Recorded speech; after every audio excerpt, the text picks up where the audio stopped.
Welcome to accounting মজা। Accounting মজার পক্ষ থেকে সবাইকে আন্তরিক সালাম। আসসালামু আলাইকুম। সাথে আছে আমি রূপম ইসলাম। হিসাব বিজ্ঞানের যে একটি বেসিক কোর্স আমি চালু করেছি, সেই বেসিক কোর্সের এটি হচ্ছে তৃতীয় পর্ব। আমার যদি সেরকম কোনো শক্তি বা সামর্থ্য থাকতো, তাহলে যারা হিসাব বিজ্ঞানের বেসিক লেভেলের স্টুডেন্ট তাদেরকে আজকের এই ভিডিওটি একদম শুরু থেকে শেষ পর্যন্ত কয়েকবার দেখার জন্য বাধ্য করতাম। কারণ আজকের এই ভিডিওতে আমি একটি লেনদেন থেকে কিভাবে ডেবিট পক্ষ এবং ক্রেডিট পক্ষ নির্ণয় করতে হয় তার প্রয়োজনীয় সূত্রগুলো আলোচনা করব। তো আশা করি তোমরা আজকের এই ভিডিওটি একদম শুরু থেকে শেষ পর্যন্ত দেখবে। তো চলো আমাদের মূল আলোচনায় চলে যাই। এই ভিডিওর মূল আলোচনায় যাওয়ার আগে আমি তোমাদেরকে একটি বিষয় জানিয়ে রাখতে চাচ্ছি, সেটি হলো যে হিসাব বিজ্ঞানের দুতরফা দাখিলা পদ্ধতি অনুযায়ী লেনদেনের একটি পক্ষকে ডেবিট করতে হয় এবং আরেকটি পক্ষকে ক্রেডিট করতে হয়। আজকের এই ভিডিওটি যারা ধৈর্য সহকারে শেষ পর্যন্ত দেখবে তারা অবশ্যই বুঝতে পারবে যে কোন সূত্রগুলোর মাধ্যমে লেনদেনের একটি পক্ষকে ডেবিট করা যায় এবং অন্য আরেকটি পক্ষকে ক্রেডিট করা যায়। শুরুতে আমরা ডেবিট মানে কি সেটা জানব। আধুনিক নিয়মে ডেবিট বলতে একটি হিসাবের বাম দিককে বোঝায়। ক্রেডিট মানে কি? আধুনিক নিয়মে ক্রেডিট বলতে একটি হিসাবের ডান দিককে বোঝায়। জাবেদা দাখিলা তৈরির নিয়মাবলী। আমরা এখন মূল ওই সূত্রগুলো আলোচনা করব যেগুলোর মাধ্যমে লেনদেনের একটি পক্ষকে ডেবিট করা যায় এবং অন্য আরেকটি পক্ষকে ক্রেডিট করা যায়। উপাদান, স্বাভাবিক বৈশিষ্ট্য, বৃদ্ধি পেলে হ্রাস পেলে। উপাদানে আমি কতগুলো আইটেম লিখছি, একটু পড়ে নেই দেখো। ব্যয়, খরচ, ক্ষতি, সম্পদ, উত্তোলন। উত্তোলনের নিচে আমি একটা কথা লিখেছি, বিপরীত মালিকানা সত্ত্ব হিসাব। এগুলো আমরা পরবর্তীতে সবগুলোর ব্যাখ্যা বিশ্লেষণ জানবো এই ভিডিওর মাধ্যমে। তো এগুলোর স্বাভাবিক বৈশিষ্ট্য কি? এগুলোর স্বাভাবিক বৈশিষ্ট্য হচ্ছে ডেবিট। এগুলো যদি কোনো লেনদেনের দ্বারা যদি বৃদ্ধি পায় তাহলে এগুলো ডেবিটে থাকবে, এবং কোনো লেনদেনের দ্বারা যদি এই যে এখানে যে উপাদানগুলো এগুলো যদি হ্রাস পায় তাহলে ডেবিটের বিপরীত হচ্ছে ক্রেডিট, এগুলো ক্রেডিট হয়ে যাবে। তো এই উপাদানের আরও কিছু আইটেম আমাদের রয়ে গেছে, সেগুলো আমরা পরের স্লাইডে দেখতেছি।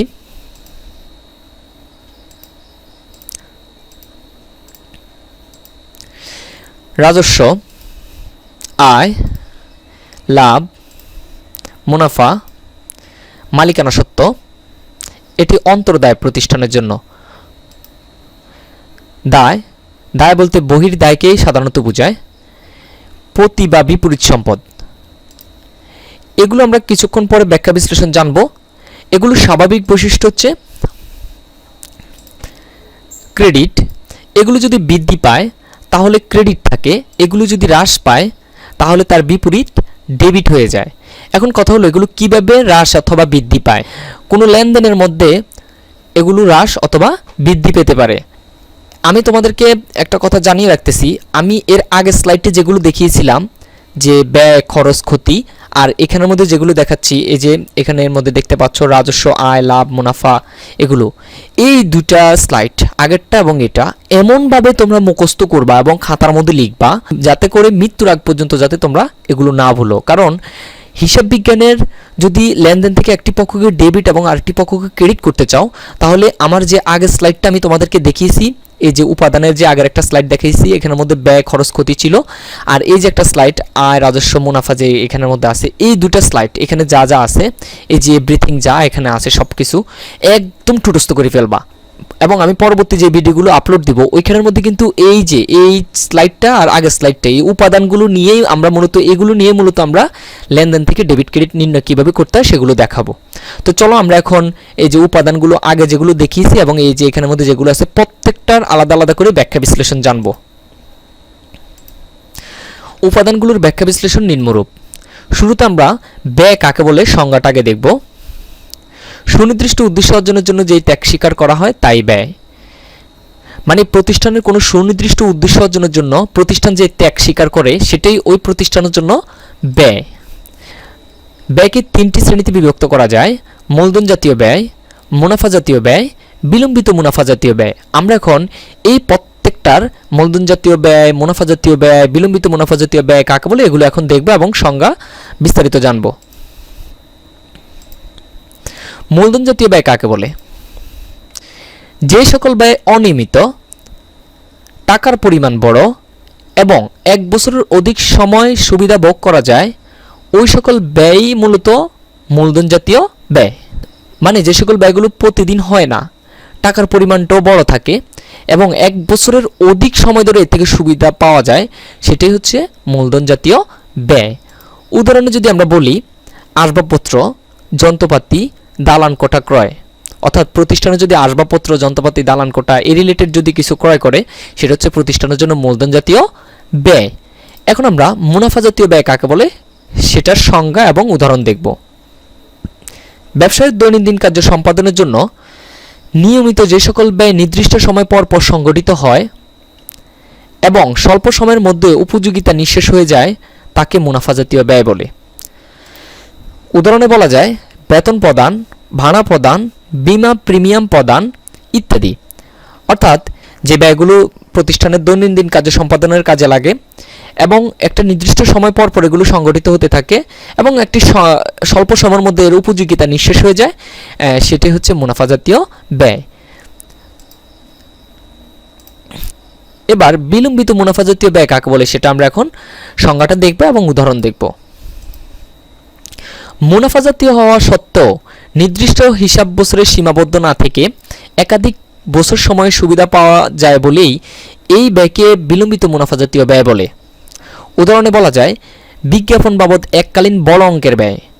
এই যে তোমরা এখানে দেখতে পাচ্ছ বিজ্ঞাপন বাবদ এককালীন বড় অঙ্কের ব্যয়, যদিও এটা মুনাফা জাতীয় মনে হচ্ছে, কিন্তু এটা যদি কয়েক বছরের জন্য যদি প্রতিষ্ঠান বিজ্ঞাপনটা কোথাও দেয়, তাহলে এর থেকে কিন্তু দীর্ঘ সময় ধরে সুবিধা পাওয়া যাবে, সেজন্য এটা বিলম্বিত মুনাফা জাতীয় ব্যয়। নতুন পণ্য তৈরির পূর্বে গবেষণা ও পরীক্ষা ব্যয়। এবার আমরা দেখব খরচ কাকে বলে। মুনাফা জাতীয় ব্যয়ের সম্পূর্ণ ও মূলধন জাতীয় ব্যয়ের শুধুমাত্র উত্তীর্ণ বা ব্যবহৃত অংশ যার উপযোগ আছে তাই খরচ।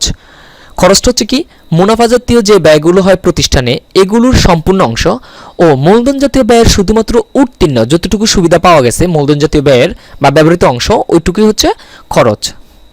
উদাহরণ ক্রয়, অবচয় খরচ, ভাড়া খরচ ইত্যাদি। ক্ষতি কাকে বলে।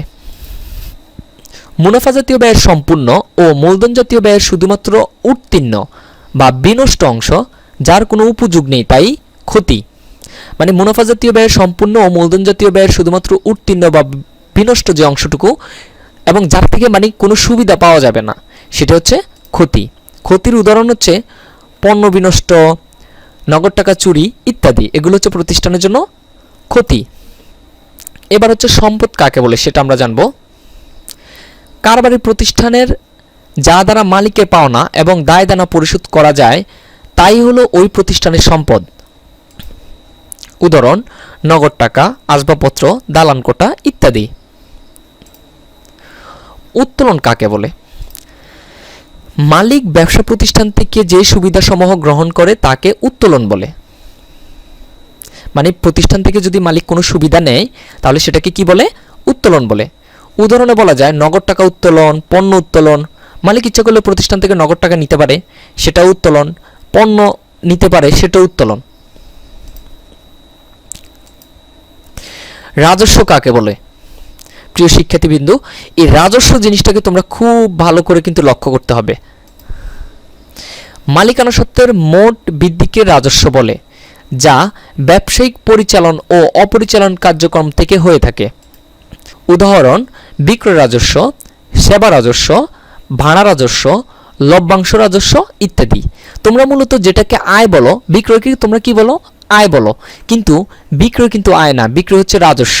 তোমরা যেগুলোকে আয় বলে জানো সেগুলো আয় না, সেগুলো হচ্ছে রাজস্ব। তোমরা হয়তো বা নবম, দশম, একাদশ, দ্বাদশ শ্রেণীতে তোমরা বিক্রয়কে আয় বলো, কিন্তু তোমরা যখন বিশ্ববিদ্যালয়তে যাবা, তোমরা যখন অনার্সে পড়বা, তখন কিন্তু তোমরা বিক্রয়কে অবশ্যই রাজস্ব বলতে হবে। অর্থাৎ তুমি যেটাকে আয় বলে জানতা সেটা আয় না, সেটা হচ্ছে রাজস্ব। রাজস্বের ইংরেজি হচ্ছে রেভিনিউ। তাহলে এখন প্রশ্ন হচ্ছে বিক্রয় যদি রাজস্ব হয় তাহলে আয় কাকে বলে। তোমাদের মাথায় এখন প্রশ্ন আসতে পারে না? চলো আমরা আয় কাকে বলে সেটা একটু জানি। রাজস্ব থেকে পরিচালন ও অপরিচালন খরচগুলো বাদ দিলে যা উদ্বৃত্ত পাওয়া যায় তাই হচ্ছে আয়। তো চলো সেটা একটা উদাহরণ দিয়ে আমরা দেখি।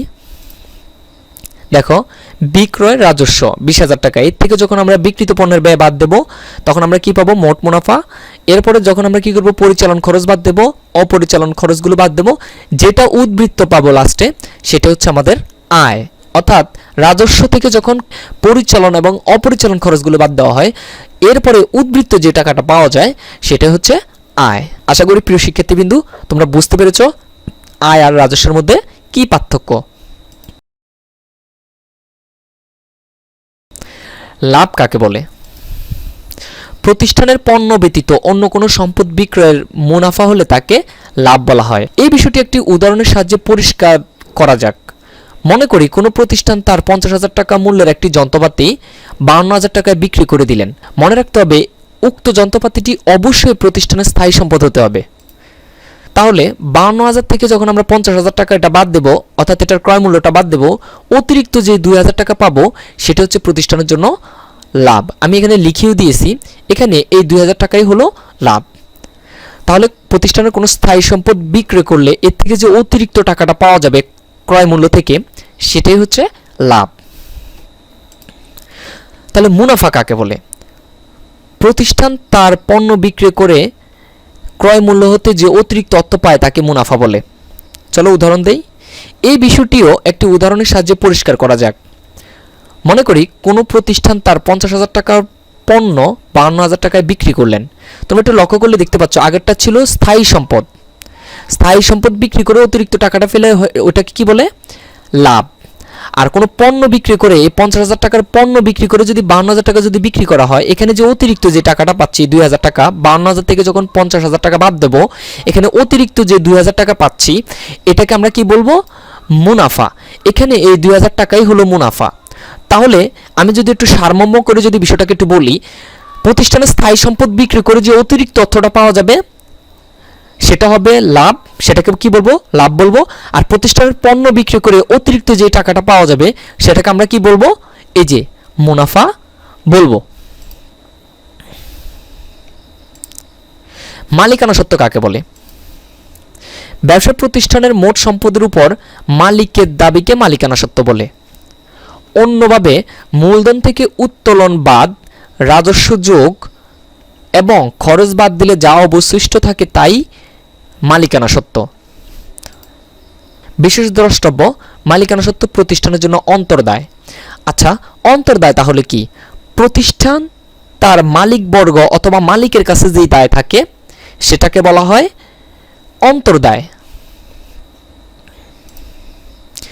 দায় কাকে বলে? কোনো ব্যক্তি বা ব্যবসা প্রতিষ্ঠানের নিকট থেকে পণ্য, সেবা, সম্পদ ও ঋণ গ্রহণের বিপক্ষে যে পরিমাণ অর্থ এখনও পরিশোধ করা হয়নি তবে ভবিষ্যতে পরিশোধ করতে হবে, ওই পরিমাণ অর্থই হলো ব্যবসায় প্রতিষ্ঠানের দায়। উদাহরণ প্রদয় হিসাব, প্রদয় নোট, ব্যাংক ঋণ ইত্যাদি। বিশেষ দ্রষ্টব্য, দায় বলতে প্রতিষ্ঠানের বহির্দায়কে বোঝায়। এখন কথা হচ্ছে বহির্দায় কি? প্রতিষ্ঠান যদি তার মালিকবর্গ বা মালিকের ছাড়া বাইরের কোনো পক্ষের নিকট যদি দায় থাকে ওই দায়গুলোকে বলা হয় প্রতিষ্ঠানের জন্য বহির্দায়।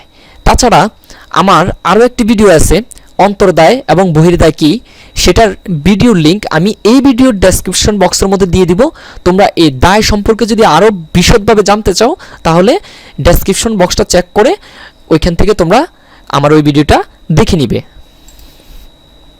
তো আজকে এই পর্যন্তই ছিল। সবাই ভালো থাকো। আল্লাহ হাফেজ।